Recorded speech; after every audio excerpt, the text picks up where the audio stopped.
Uzodinma, a very quick one. Actually, make a Chichi state Imo mana kpọmkwem ihe na-eme n'Ohuba community. Ohuba community nọ na Ọhaji Egbema nke state Imo. Ohuba community, for some time now, that community has been bedeviled by kidnapping, by killings, by crimes, cultism, boboti. Na ihe ndị ọzọ na-adịghị mma nọ na ntị na-eme na that community bụ Ohuba. And here with me, I have a letter from the concerned citizens of Ohuba community. And this letter is duly signed.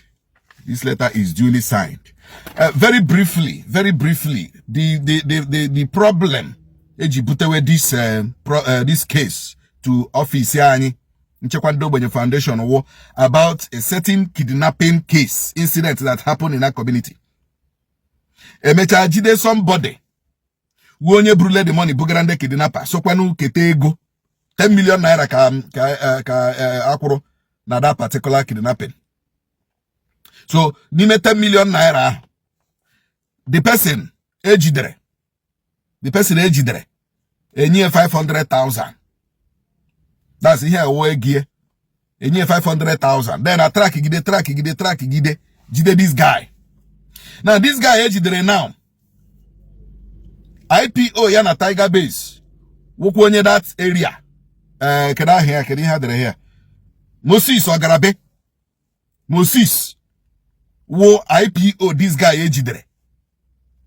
Now, they have failed upon all the entire machinery is able to replace to arrest this guy.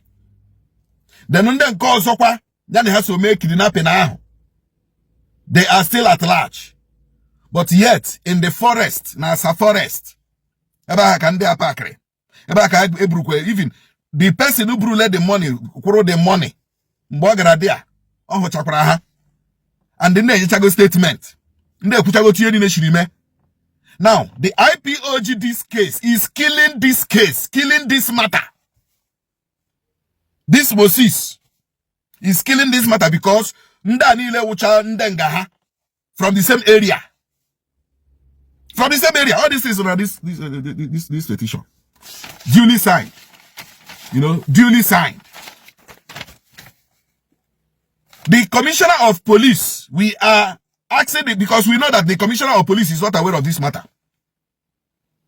CP Aboki Danjuma is a diligent and a gentle police officer with integrity that does not support evil.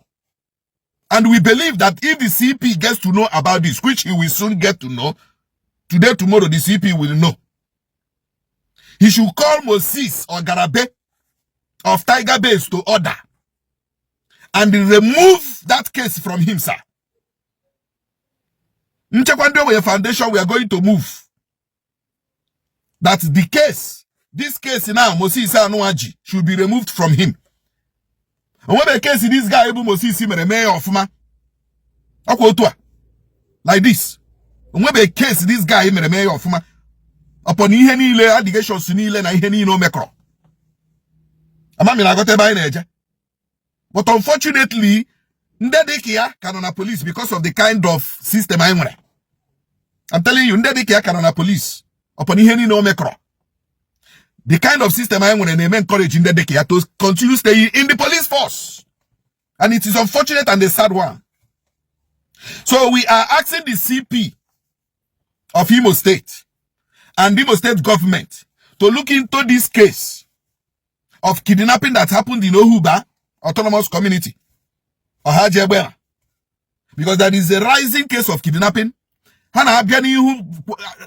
kidnap in the afternoon. Even there is an allegation that even this man, Mosisa, is even communicating with that man. And then now I say, okay, can we have return all the 10 million? Get a kidnapper na bankata, and they put a phone, kidnapper or police support kidnapper or police support kidnapper. Can they be here name? Can they bother here name? So Imo State. So we are calling upon the CP Aboki Danjuma. We know you, sir. You are a man of intelligence and a man of integrity, sir. And I have support in Hojo, and that is why Nosokwa is always utilizing you, applauding you. You don't support evil, sir. And we know what you can do, sir. Remove this case from Moses. This case from Moses. I will forward everything to you, sir. So that exactly hanging. And the Imo State government should also take note. Because what we are trying to prevent in Imo is like we are encouraging it. To prevent crimes, when people are encouraging it. And then that Imo State is wasting billions fighting insecurity. When those people that are supposed to fight in insecurity are the ones encouraging it and telling them, continue. Because if a police officer can be calling a kidnapper, the kidnapper calling a police officer, what are you telling the kidnapper? Continue, no problem. Now we day here. But I get Jinke teaching that lesson. All of us in Imo State, we want security. We want this place to be peaceful. For you to kidnap somebody and call for ransom, I want 10 million. Now you want to negotiate with IPO. Jidere one of you, your people. What do we call this one? And it is only in Imo that it can happen. Ala, nele, elu, nele. Ala, nele. Ala is odorokwa nele, elu, nele, mini nele, oku nele, ikuku nele. All these elements nele. And whoever wants to fight good, that person shall quench. That person shall perish. But whoever wants to fight evil, you shall progress. You shall be alive. I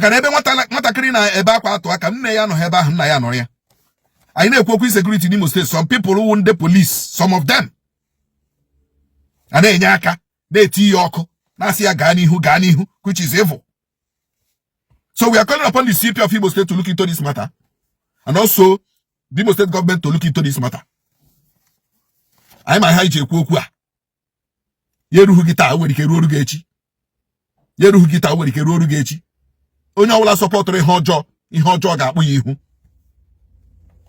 Onye ọbụla support ihe ọjọọ ga-akpụ gị because o metụbeghị gị. O ihe mere ị ga-support ya, o ihe mere iji eme ihe ị na-eme. But at the end of the day, a day of reckoning shall come. Agwọ na ihe oloro ga-atọgbọrọ. Ndewo.